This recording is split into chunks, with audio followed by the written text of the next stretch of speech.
Matindi to. Grabe, kakapasok lang breaking news. Orly nawala na, Marcoleta umaksyon na. Ayan, syempre itong balitang ating matutunghayan ngayon ay nagbula kay Balitang Pinoy TV. At ito po ang inyong lingkod na si BT na magbibigay ng reaksyon at komento dito sa video na ating matutunghayan ngayon. At huwag na natin pagtagalin at sabay-sabay na nating panoorin ang laman ng video na hatid sa atin ni Balitang Pinoy TV at bibigyan natin ng reaksyon ng balitang ito. Pasok! Ito ang Balitang Pinoy TV. Balitang Pinoy TV. Bago ang lahat, bago natin ito pag-uusapan, help me po na i-like muna ha at i-share itong video na ito para guys kakalat ito sa taong bayan. Okay, like and share para ha maraming makalam. And Ayan. also guys, paki-subscribe at paki-follow ito para lagi kayong updated sa mga Ayan, balita. syempre bago natin simulan ng video ito, nais ko nga pala magbigay ng credits dito sa boses at video na matutunghayan natin ngayon na nagbula kay Don Mar TV. Syempre huwag niyong kalimutang suportahan ang channel ni Don Mar TV, mga katunay. Pakibisita po ang kanyang channel at huwag niyong kalimutang mag-like at mag-subscribe para maging updated tayo sa mga reactions, sa mga vlogs at sa mga balitang inilalabas ni Sir Don Mar TV. Don Mar TV, pagpatuloy natin. Na kagaya nito at ma-notify ang inyong mga cellphones kung meron tayong breaking news. Okay? Magre-react lang po tayo dito sa balita na nagtitrending ngayon sa Facebook, no? Ayan, Na ayan. nasaan si Orly. Kung matatandaan natin, ito yung surprise witness, no? Na sinabi pa nga nila na witness ni Senator Rodante Marcoleta. Nasaan na raw si Orly? Nawawala si Orly. Pagkatapos niyang nagpakita doon sa Senado at binanggit yung mga pangalan na mga mabibigat na mga pangalan, no, na naghahatid sila ng mga basura, which is mga limpak-limpak na pera, di ba? Hindi po biro ang kanyang mga nabanggit na mga pangalan. At kung alam po ninyo, itong si Orly ay Marines po ito.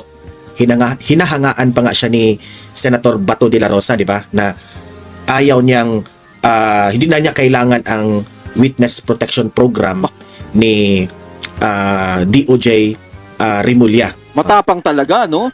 Kasi 'di ba kung ganyan kalalaking pangalan ng mga pinagbababanggit mo, malamang ko hihingi ka ng Witness Protection Program eh. Pero siya talagang hindi siya humihingi ng Witness Protection Program. Ang ibig sabihin, kung ano't ano man ang mangyari sa kanya, lalaban siya. Handa niyang idepensa yung sarili niya. Ba, malakas tong tao na to. Hindi natatakot. Kita nyo naman ha, tapos sasabihin pa nila na parang, di ba, sinasabi ng iba, peke daw, ganito. Gusto naman. Sabi, sobra ang tapang mo naman, di ba? Kaso, ito sinabi na yan wala. ang Marines. In-appreciate pa ni Senator Bato. Pagkatapos ng isiniwalat niya nga itong anomalya ha, sa paghahatid doon ng mga pera. Tapos, grabe ha, hindi basta-basta yun kasi kung titingnan mo ha, sa Senado may nabanggit pa na doon sa Malacanang pa ha, malapit sa Malacanang, yung bahay raw ni Martin Romualdez. Basta mabanggit yung pangalang Martin Romualdez, mabigat yun, di ba? No, pag nababanggit talaga, no? Ako nga napapansin ko pag nababanggit yung pangalan ni Tambi. Halos parang ano eh, yung mga nakakarinig parang nag-aalumpihit eh. Siyempre, nanganganib ang buhay nitong taong ito. Ay, sigurado yan. Pagkatapos nabanggit pa niya may pamilya pa siya, di ba? Kung hindi man siya ang Makain. peligro yung buhay, kundi Yung peligro pamilya rin, niya. delikado rin yung buhay ng kanyang mga pamilya, di ba? Kasi Tapos, tututusin talaga no, sa ginagawa niyang yan. Kung siya, matapang siya, pwedeng ipang-blackmail sa kanya yung pamilya niya kung merong gagawa talaga sa kanya ng hindi maganda. Di ba? Pwedeng pang-blackmail yun. O itutuloy mo ba yan kung ano, di ba? Sa mga pelikula nga, napapanood natin yun eh. kahapon, nag-trending po itong post nitong si Kiko Barzaga. Itong laging trending natin na idol natin itong Yes, si Kiko Representative Barzaga. Kiko Barzaga. Ano ang sabi niya dito? Sabi niya dito, kasi hinahanap na si Orly, kahapon hinahanap na ito, no? Nawala, hindi na raw makontak. Hindi na raw makontak, tapos nakaabang lahat ng taong bayan doon sa programa ni Senator Marcoleta doon sa Net25 at nabanggit pa nga doon ni Marcoleta, in-explain ni Marcoleta na yung mga lumalabas sa media na witness ni Marcoleta. Doon ipiniliwanag yun ni Marcoleta doon sa Net25. Tapos may usapan na may mga rumors na hindi na raw makontak itong si Orly. Aba. Nasaan na raw itong si Orly? Sabi dito ni Kiko Barzaga, si Orly Rigala Guteza ang tumistigo laban kay Martin Romualdez ay hindi na makontak. Okay? Siguro may binigay siya ng mga contact numbers ni Senator Marcoleta sa kay D.O.J. Remulla siguro kasi nandoon naman siya sa Senado. At sino ang nagsabi na hindi na siya makontak?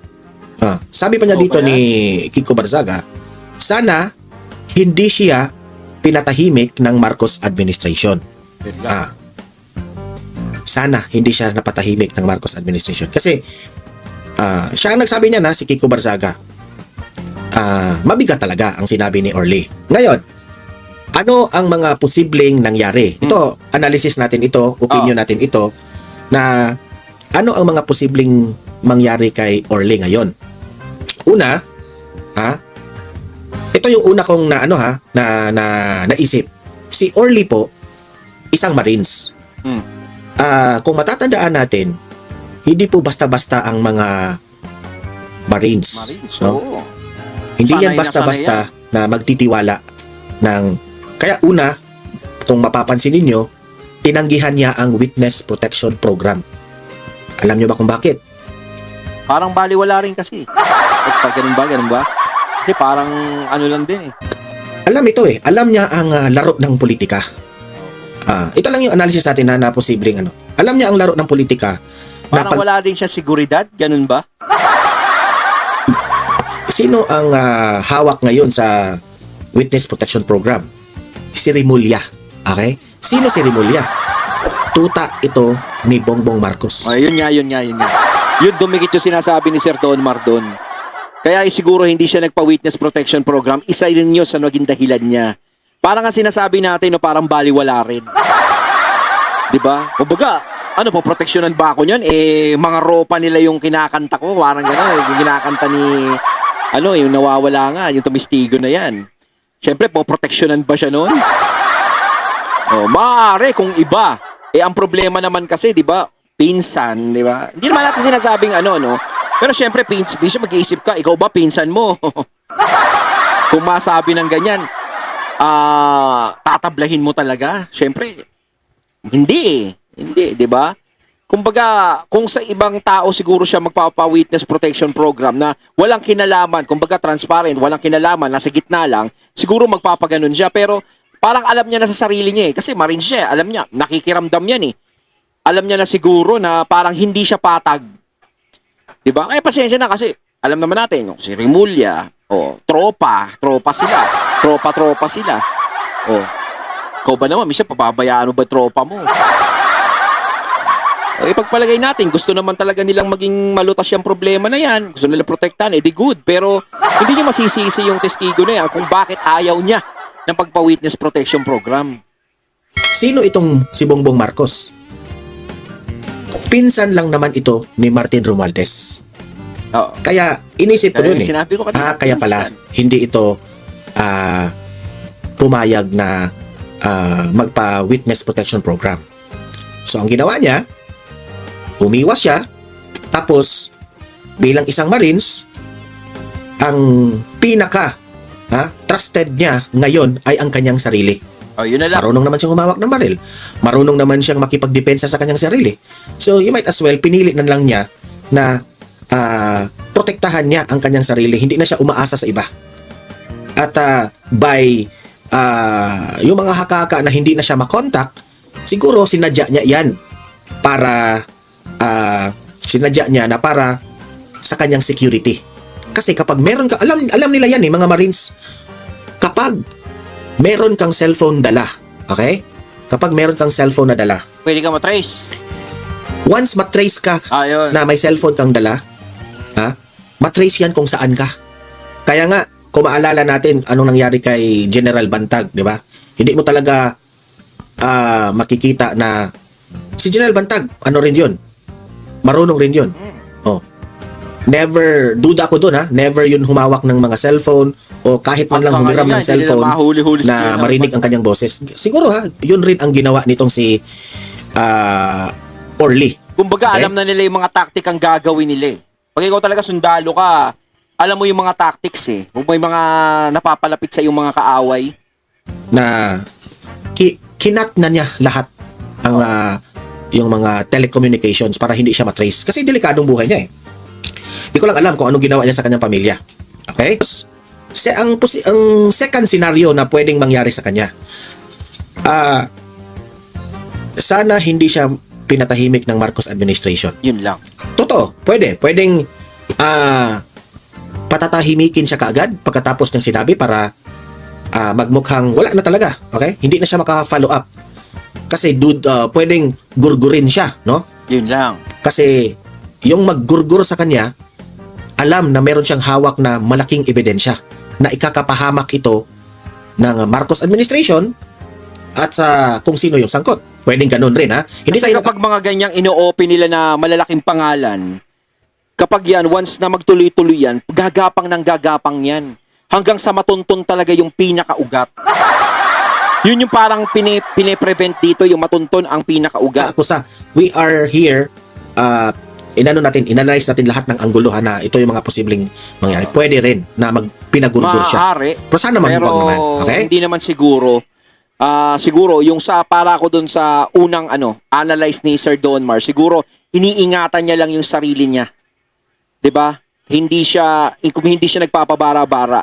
Kumbaga, hindi niya siguro inaano yung mga contacts niya, hindi niya ina-active. 'Di ba? Kaya hindi siya makontak.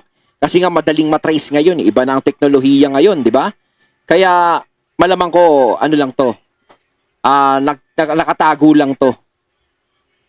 Pero ang sa akin, kung ganun po ang senaryo na iisipin natin, ito ha, Kasi kung may mangyari dyan, at sumingaw yun, alam na natin. Sabit na talaga yung mga kinanta niya. Kumbaga, isa doon sa mga kinanta niya, yun ang gumawa doon. 'Di ba? Kung sakaling may mangyari sa kanya, ginurgur siya. Doon masisira sila doon. Pwera na lang talaga kung talagang binaon siya, talagang para hindi na siya makita kahit kailan, ayun. Pero wala namang kasing lihim na hindi nabubunyag eh. Gaya ng mga sabongero. 'Di ba? Yung mga sabongerong mga 'di ba? Kumbaga, inano sila lahat sa tagal ng panahon pero nabisto pa rin. Nabisto pa rin kung may tumistigo, may ganto, ganyan, 'di ba?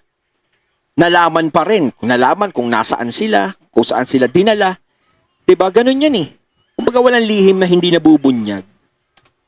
siguro hindi pa ako masyadong convinced sa scenario number 2 because Ako, it's hindi too pa, early hindi pa. para Oo. patahimikin siya Hindi siguro, pa yun, no? hindi pa. Pero okay naman kung early siya patahimikin pero magiging obvious, no?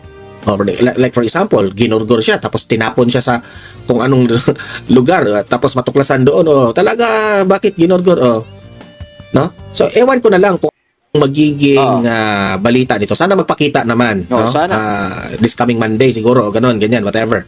Okay? So ito Kumbaga hintayin na lang natin yung mga darating na hearings kung lilitaw siya. Scenario number 2 parang posibleng mangyari pero para sa akin Maaga pa. malabo pa sa ngayon, malabo pa okay? Maaga pa, hindi. Huwag na natin sabing maaga pa. Malabo pa yan. Sabit sila dyan pag yan syempre nag-iisip din siguro yung mga yan.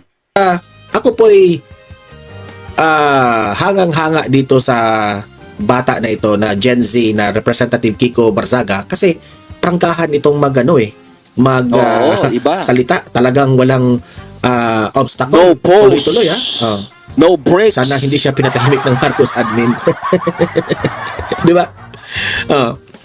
Hihitayin ko lang yung reaction nitong batang ito patungkol rin sa pagbitiw sa pagiging special advisor ng ICI si Mayor Magalong. Ayon, at ating natunghayan ng video na nagbula kay Balitang Pinoy TV at syempre natunghayan natin ang boses na yun ng video na yun na binigyan natin ng reaksyon na nagbula kay Donmar TV. Kayo mga katunay na masasabi niyo tungkol dito, comment lang po kayo sa comment box. So once again, I'm BT and I'm out. Peace.